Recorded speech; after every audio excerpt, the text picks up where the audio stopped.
Dans ce restaurant du cœur touristique d'Athènes, on sert jusqu'à 400 couverts par jour.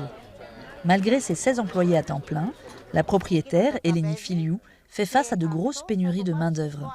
Elle attend avec impatience la loi promise par le gouvernement qui permettrait à un employeur du secteur privé de faire travailler un salarié 13 heures par jour. Moi, j'ai besoin d'employés au buffet, en cuisine, parmi les serveurs, partout. Si cette loi passe et que je me mets d'accord avec mes employés et qu'on respecte les limites, je pense que tout ce que prévoit la loi sera bénéfique pour nous tous. Tous mes employés voudront travailler plus d'heures, ils seront mieux payés, ils en ont besoin.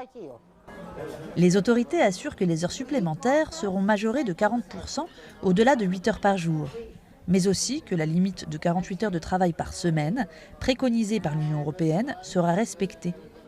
Selon le gouvernement, il s'agit donc de travailler plus pour gagner plus. Mais l'économiste Stavros Marvoudéas n'y croit pas du tout.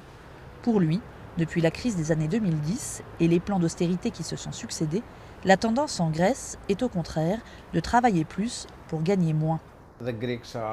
Les Grecs sont les Européens qui passent le plus de temps au travail, avec 39,8 heures par semaine.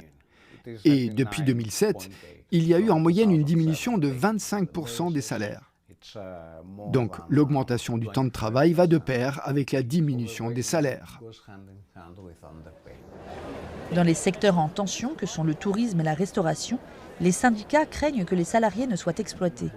Yorgos Rotsoglou, représentant syndical mais aussi serveur et père de famille, met en garde contre les dangers de cette nouvelle loi que veut faire passer le gouvernement. Il ne nous laisse pas le temps ni l'espace pour profiter de nos familles, de nos enfants, pour faire des choses pour nous-mêmes et pour ceux qui nous entourent. Mais seulement pour ceux qui passent 14 heures par jour sur leur lieu de travail, plus 1 heure pour aller et revenir du travail, soit 15 heures au total, et passer les 9 heures restantes à dormir. C'est pourquoi nous réagissons, car nous considérons que ce projet de loi tue en fait le citoyen grec. Le gouvernement affirme que les salariés auront le choix et qu'ils pourront refuser de travailler 13 heures par jour. Mais les employés craignent qu'un refus se transforme en motif de licenciement.